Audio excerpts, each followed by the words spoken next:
Why technology at the Warrior Soccer Complex? Warrior has a rich tradition and a standard of excellence for club soccer in the Midwest area.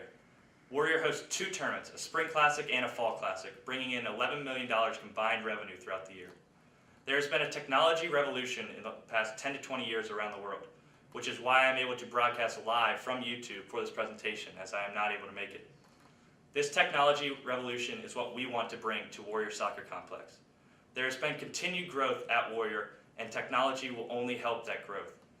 We have been a standard of excellence, and technology will only help that excellence. Goals and objectives at the Warrior Soccer Complex. We have 2 priority goals and 2 secondary goals for the complex. Our first priority is power. If you don't have power, nothing else technology-wise is possible. This is our first step. We would bury the power lines in order for it to be easy on the eye. There would be no poles, so if you wanted to cut the grass and change the size of the fields based on the entrance in the tournament, you'd be able to do that. Our second priority is lighting. This would increase facility use time tremendously. Business partners would be able to use the complex for recreational use after traditional business hours, and you'd also be able to use it for charity work throughout the year.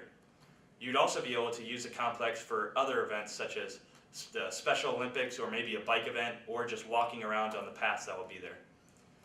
Our secondary goals, the first one is Wi-Fi. First off, there would be a card reader at the gate so that it would lock down the facility and make sure everything is safe and sound.